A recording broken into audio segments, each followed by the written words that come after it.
Hello everyone. आज मी तुमच्यासोबत share करणार आहे की स्पृहाच्या डायपर बॅगमध्ये मी कोणत्या कोणत्या गोष्टी कॅरी करते.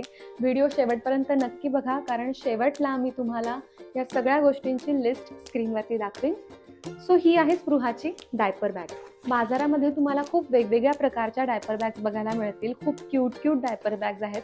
काही त्यापैकी आपण सॅक्ससारख्या पाठीवरती लटकवू शकतो अशा आहेत, तर काही अशा आपण पर्ससारख्या कॅरी करू शकतो अशा आहेत. सो ही जी मी यूज करत आहे ती आहे जुही ब्रँडची, आणि ही मी विकत घेतलेली नाही. ही मला माझ्या फ्रेंडने गिफ्ट म्हणून दिलेली आहे. सो यामध्ये पुढे छोटे छोटे 2 ते 3 कप्पे आहेत, ज्यामध्ये आपण मेडिसिन्स म्हणा किंवा छोट्या छोट्या गोष्टी ज्या असतात त्या कॅरी करू शकतो.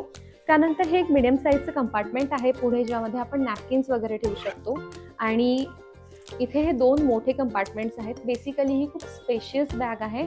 बऱ्याचशा गोष्टी आणि खूप सारं सामान ह्याच्यामध्ये मावतं. सो आता आपण सुरू करूयात की या बॅगमध्ये मी कोणत्या कोणत्या गोष्टी ठेवते. सो नंबर 1 गोष्ट, एक्स्ट्रा पेअर ऑफ क्लोथ्स. 2 ते 3 ड्रेसेस तिचे मी कायम सोबत ठेवतच असते, कारण केव्हा गरज पडेल चेंज करायची काही सांगता येत नाही. सो 2 ते 3 ड्रेसेस तिचे कायम बॅगेत असतातच. त्यानंतर स्वेडल क्लोथ्स किंवा ड्राय शीट आपण म्हणतो, डायपर चेंजिंगसाठी जे शीट आपण यूज करतो ते 2 ते 3 मी कॅरी करतेच. सगळ्यात महत्त्वाचं, 3 ते 4 डायपर्स कमीत कमी सोबत असायलाच हवे. त्यानंतर नॅपकिन्स, 2 ते 3 नॅपकिन्स कायम ठेवत असते, बिकॉज 3-4 महिन्यानंतर बाळाची लाळ तयार व्हायला सुरुवात होते. सो हो, तुझंच नॅपकिन दाखवते मी. हो हो. सो ही नॅपकिन्स, कारण 3-4 महिन्यानंतर बाळाची लाळ तयार व्हायला सुरुवात होते, त्यामुळे नॅपकिन्स कायम जवळ ठेवावेच लागतात. सगळ्यात महत्त्वाचं, मेडिसिन्स, व्हिटॅमिन डी असेल किंवा कॅल्शियम असेल, जे काही बाळासाठी डॉक्टरांनी सजेस्ट केलेले मेडिसिन्स आहेत ते मी कायम सोबत ठेवते. नेझल स्प्रे, याची केव्हाही गरज पडू शकते, सो हे कायम सोबत असतं. आणि एक छोटंसं खेळणं तिचं कायम मी सोबत ठेवते, तिला एंगेजिंग ठेवण्यासाठी. त्यानंतर ही फिडिंग बॉटल. आत्ता सध्या मी प्लॅस्टिकची फिडिंग बॉटल यूज करते. लवकरच मी स्विच करणार आहे स्टीलच्या बॉटलवरती. त्याचा एक डिटेलमध्ये व्हिडिओ मी तुमच्यासोबत शेअर करेल की आपण कशा पद्धतीने बॉटल यूज करायला हवी, ती क्लीन कशा पद्धतीने करायला हवी, याचा एक डिटेल व्हिडिओ मी तयार करणार आहे. त्यानंतर हे फॉर्म्युला मिल्क, हे कायम माझ्यासोबत असतं.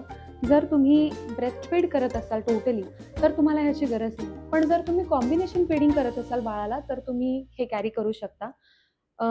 बेसिकली असं होतं की पब्लिक प्लेसमध्ये म्हणा किंवा कुठे बाहेर गेल्यानंतर ना, बऱ्याचशा लेडीज ज्या असतात त्या ब्रेस्ट फीड करण्यासाठी अनकम्फर्टेबल असतात. सो तुम्ही फॉर्म्युला मिल्क कॅरी करू शकता आपल्या डायपर बॅगमध्ये, जर तुम्ही कॉम्बिनेशन फीडिंग बाळाला देत असाल तर. आणि फॉर्म्युला मिल्कसाठी ऑफकोर्स वॉर्म वॉटरची बॉटल कायम माझ्यासोबत असते. एका स्पेसिफिक टेम्परेचरवरती पाणी मी कोमट केलेलं असतं, जे की 12 तास तरी या बॉटलमध्ये बऱ्यापैकी राहतं. सो ही बॉटल माझ्यासोबत असते. आणि हे टीथर, ॲक्च्युली स्पृहा आता 5 महिन्यांची होत आलेली आहे, त्यामुळे तिच्या हिरड्या ज्या आहेत त्या थोड्या थोड्या सळसळतात आधीमध्ये. सो ती तेव्हा चिडचिडेपणा करते. सो त्याकरता मी हे टीथर कायम सोबत ठेवत असते. सो ह्या काही इसेन्शियल गोष्टी आहेत ज्या तुम्ही तुमच्या बाळाच्या डायपर बॅगमध्ये मस्ट आहे कॅरी करणं. या व्यतिरिक्त जर तुम्ही काही कॅरी करत असाल तर तुम्ही कॉमेंट सेक्शनमध्ये नक्की लिहू शकता. आणि अशाच इन्फॉर्मेटिव्ह व्हिडिओसाठी माझ्या चॅनलला फॉलो करा. आणि स्क्रीनवरती आता मी तुमच्यासोबत या सगळ्या इसेन्शियल्सची एक लिस्ट शेअर करते. भेटूयात नेक्स्ट व्हिडिओमध्ये. तोपर्यंत बाय.